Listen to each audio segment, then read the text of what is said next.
Welcome into South Florida Daily. I'm Megan Hayes. Today we are coming to you from the Cultural Council for Palm Beach County. They have an amazing exhibition going on now through April 6th called She, Her, Hers. So this has been a very well-received exhibit. It's curated by a visiting curator named Veronique Schongenberg. She's from New York and Paris, and she's a feminist art curator. So I worked very closely with her to come up with this group of 10 women artists, all of whom work and live here in our county. And it's a really exciting show because there's a lot of women's issues woven into the show. And it talks about things like the evolution of women's work, how art used to be considered only a man's field, really. And in the 70s, Veronique talks very clearly about how Judy Chicago started with the Women House in California, and then she really helped open the field up to women by including what used to only be called craft. And so now when you see work that is by men and women, a lot of things that used to be considered craft, like ceramics and fabrics and beading and sequins and all kinds of things like that, layers of materials, are all included in the work. So all of that is included throughout this show. So there's a lot of focus on community and food. That weaves throughout the show, making food, drawing people together, but then there's a lot of also tongue-in-cheek use of that as well. It's all very, very different work, even though the themes come together. There's so much variety. And we have a catalog of the work, and also in the gallery, we always have a QR code so someone can scan the QR code and learn more about every single artist. Everybody sees these works differently depending on your life experience. So for example, there's these beautiful sculptures that are made of ceramics, but then they're tied with string. And some people look at them and feel them as comforting and protective, and other people find them constraining. But it all kind of depends on where you're coming from at that moment. It runs through April 6th, and after that we have our spring exhibition, but there's a few more weeks left here, so I'm really hoping that people will take an advantage of coming to visit, coming to experience it more than once. Because there's a lot to see and think about, and not just in this gallery, but our other galleries. Every single artist in the galleries right now is a woman artist. South Florida Daily is on the move with Palm Tran.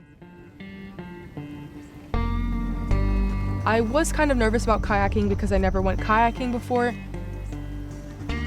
It was a day full of teamwork. We had to portage, which means pick up or carry our kayaks over downed trees and down logs and over 2 different dams. Yeah, that was a struggle, but it was really fun and it was a great experience.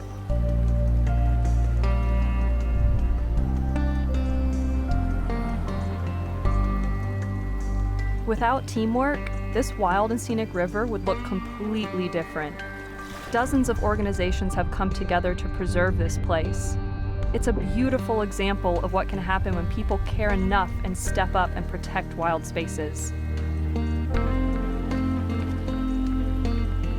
Yeah, I did like the feeling of it being in the river, being with those alligators.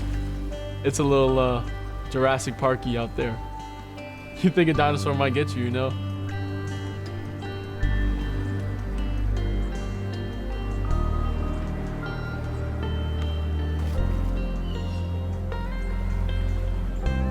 People love to create barriers and divide the world into little categories, but that's not how nature works. In Florida, water ties everything together. If you follow the water long enough, you'll see it for yourself.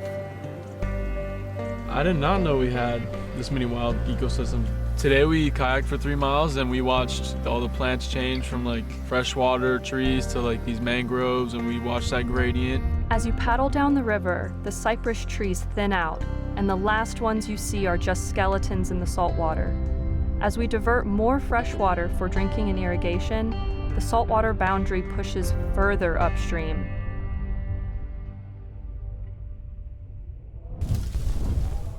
One of the rarest environments we saw was Florida scrub, which depends on fire for its existence.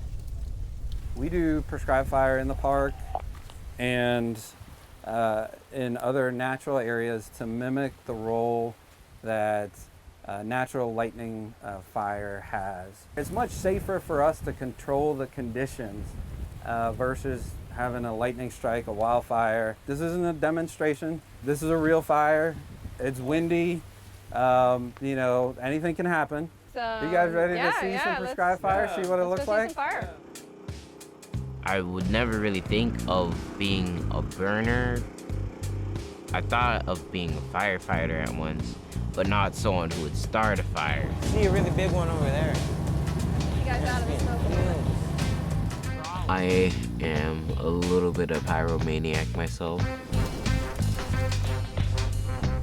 Seeing fire is a cool thing, and seeing it in such quantity, scale, and so controlled instead of just lighting it and walking away is super cool. I would pay to see that be done or want to work that job for a little bit.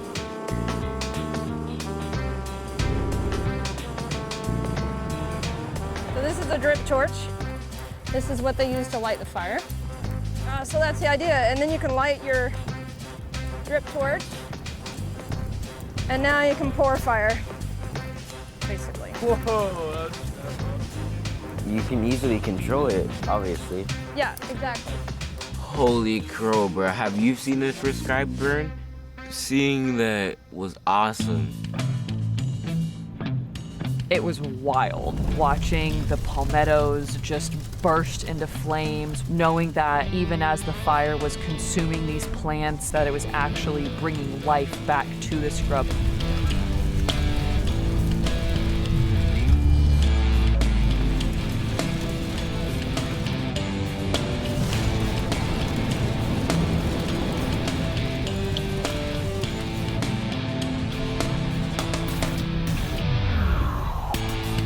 I already knew that. That was an ecosystem that existed that was meant to burn.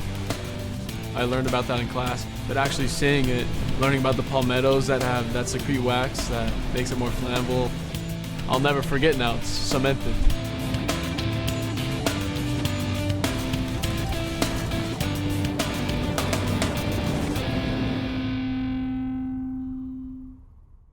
South Florida Daily is on the move with Palm Tran.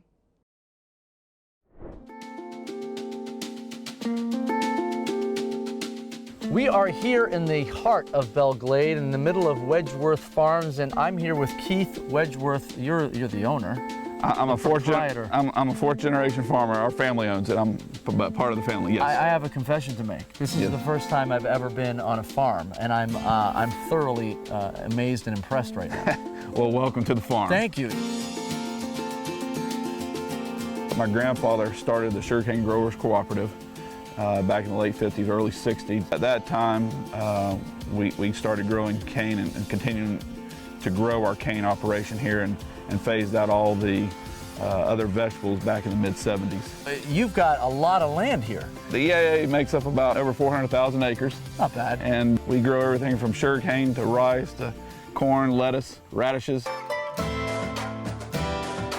Obviously, today, a little more technology available to you. With all the GPS technology from iPads in our trucks to know exactly what this field did last year and what we hope to do in the future. Oh, that's nice too. And then the drivers can check their Facebook pages and stuff. It keeps the day moving forward. It breaks up your day a little bit. That's right, yeah, that's nice. Now, I obviously have a crack team of researchers all across the country. Yes. So I've come with some figures that I want to throw at you. From what is grown in the glades alone, the sweet corn can feed 16.5 million people across the country.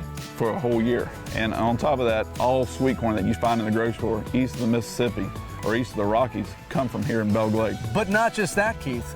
Oh no, rice. You can feed 25 million people for a whole year? In rice, that is correct. Already you're responsible for like every side dish in the country. When you go to that part of the menu, it should just say Keith Wedgeworth instead of sides, right? You are responsible for the majority of the country when it comes to vegetables. Me and all the other farmers here in the Glade, we take great pride knowing that we're feeding America.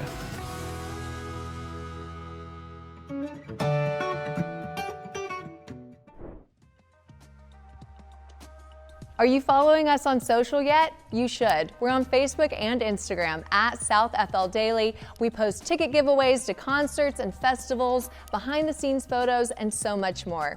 Also, we're on YouTube now, so you'll never miss an episode of South Florida Daily. We'll be right back. The South Florida Daily set is sponsored by El Dorado Furniture.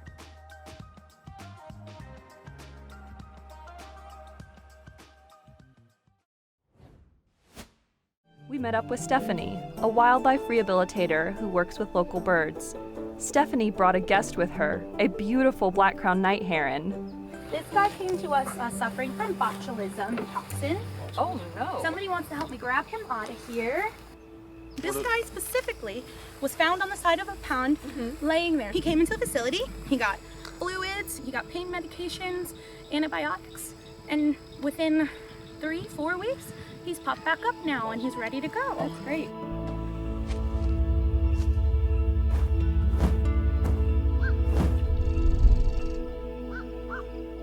All those birds that are in that cypress dome over there, so those are all cypress trees, and they have formed this big bunch of cypress trees that we call a dome, and that's where birds like to go in the evenings and roost. And roosting just means hanging out, chilling with your friends, sleeping. Yeah, like a social. It's like a social. Yeah, it's like a social and like a rest thing. There's safety in numbers too, so think about like those birds were not just sitting there. They took like 5 packs of Uno from Walmart and just started playing. Cortez is a firecracker, and having him on this journey has just brought a smile to my face at every turn. Honestly, I'm very confident.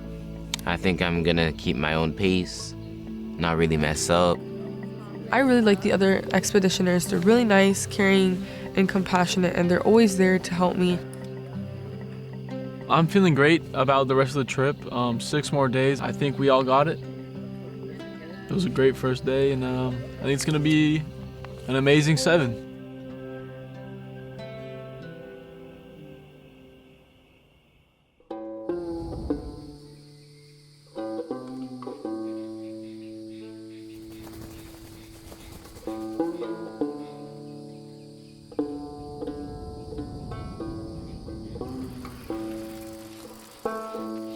Hi! Thank you so much for meeting us. Very nice to meet you. This is the gang. My name is Mark Cook. I am an avian ecologist for the South Florida Water Management District. I've set some traps up last night, so hopefully we'll catch some different kind of critters. And if we're lucky, one of these giant salamanders, an amphibia or a siren. Yeah.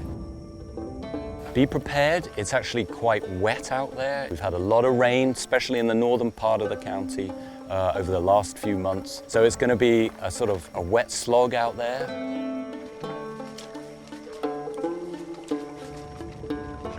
Walking through a Florida swamp is like walking back in time. Ferns and cypress trees and bright pink lichen and sawgrass. It's quiet, but at the same time, so packed full of life, you couldn't possibly see it all.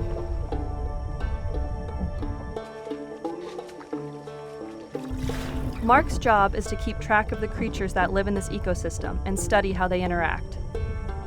When we went through the swamp, I was very interested because I've never seen that type of environment in my life before, and I did not expect it to be in Florida. Kiana at first was a little quiet. I think she maybe was probably the one who'd spent the least time in the outdoors. I've had an okay relationship with nature. Like, I enjoyed keeping the world safe and clean. I had a rough relationship with certain things like beetles and roaches. Honestly, she has impressed me so much. There's been a lot of challenges, and she has just steadfastly pushed through all of them. All right, so guys, let's go and have a look at some of these traps and see what we've got. Maybe if one of you could just hold that steady, and then I'm going to grab the trap. Oh, you got some stuff in there. You've got the jackpot. All right. This is the giant salamanders I was talking about. This is called a two-toed amphibia, and we know that because it's got very small legs.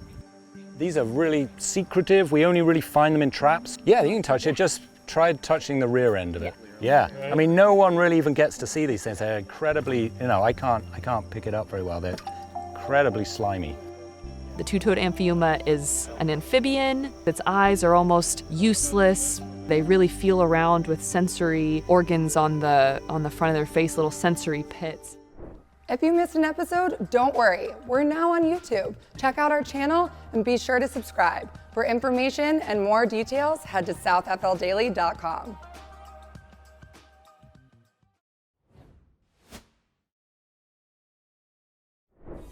Let's trade in the horse for some chewing gum, batting averages, and mascots. Spring training is such a great experience because it allows fans like you and me to get up close and personal with our favorite teams and players in a relaxed atmosphere you just don't get in the regular season.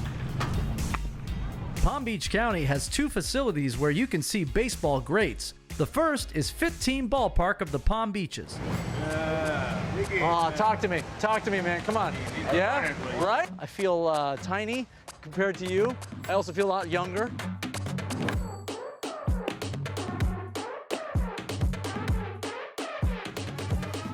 This place is phenomenal. You, my friend, are the manager. How does that happen? How did you get here? It's funny, I actually started as a bat boy for a minor league baseball team in New Jersey where I grew up, and here we are 20 years later almost still working in this game and still a part of baseball today. This facility, wow. Tell me a little bit about the experience a fan can expect when they come here. So right now we're standing at the Washington Nationals Agility Field. And the important thing to remember is that we're not only home to the world champion Washington Nationals, we share this complex with the 2019 American League champions, the Houston Astros. One of the lost stories of spring training is that the ballpark here opens every single day at 9 a.m. You don't need a ticket to come in. It's completely free of charge. And you can watch your major league heroes, watch a major league workout, watch a minor league game, watch these things at no cost, come out and make a day of it long before you enter the ballpark at 1 o'clock for the game that afternoon. I call this the Disney World of baseball. I just think it's so cool you guys get to be this close. Proximity, right? All proximity. It brings everybody together. You know, baseball is still that Americana piece. Well, there's not much better than being here right now, I'll tell you that. We got a nice breeze, and the only thing we're missing is a craft beer. The fun continues just a few miles north at Roger Dean Chevrolet Stadium in Jupiter. It's the spring training home of the St. Louis Cardinals and the Miami Marlins. Every year they come to Jupiter as they warm up for the regular season. It's a great place to get autographs from your favorite star players, and you'll see more than baseball stars. One time, yours truly got to throw out the first pitch. It was one of my favorite days on the show. Let's take a walk down memory lane. I'm throwing out the first pitch today. Oh, really? Yes. What do I do? Give me a little, what do you got for me? Aim high and to the right. High and to the right. You're supposed to grip it across the seams because it makes it easier to grip the ball. Hopefully it works for you. All right. Keep my eye on the glove. Follow through. All right. Starting to get a little nervous. I'm not gonna lie. I'm representing you. I'm representing you, the audience, and I take that to heart. I take that as a very, very big responsibility, and I hope I don't let you down today.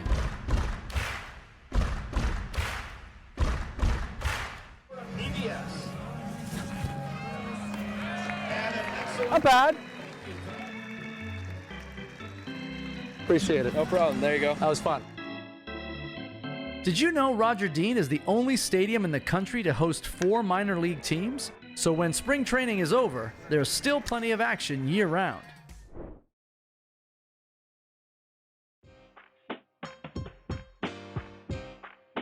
Dining in the dark, you eat without your sight. So it's a multi-sensory experience without one of your senses, which means that your other senses are enhanced.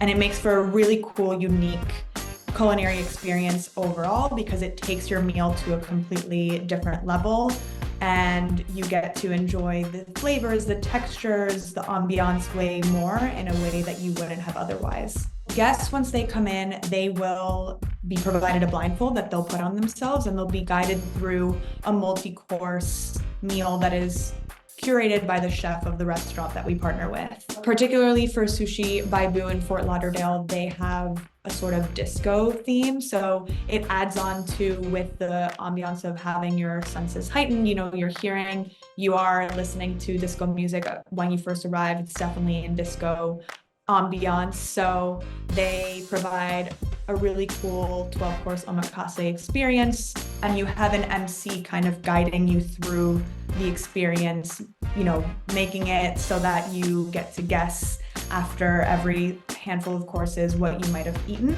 We also are partnering with Marigolds by Brad Kilgore in Miami, so in Wynwood, and that is specifically a 3-course menu that is also a mystery menu, and guests get to choose between one of 3 menu options: a meat option, a seafood option, and a vegan option. Back in 2020, Fever, which is the global leading entertainment discovery platform, saw that there was a huge demand and a big trend in discovering new gastronomic experiences, whether that be for, date nights or whether that be for fun big groups. And so we came up with this concept that was called, Dining in the Dark.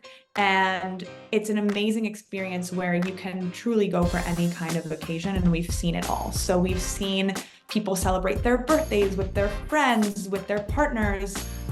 We've seen full families come and enjoy the meal and the experience. We've seen proposals happen because, people take off their blindfolds and the person is down on one knee. So it's an awesome experience. We have an app that basically lets you discover the best kinds of experiences all over the world, including, Fort Lauderdale and Miami. We have a handful of experiences, including the Dining in the Dark one that we put on our website. So if you would like to, follow for more information and find out more events, feel free to check us out in the Fever app and in our socials.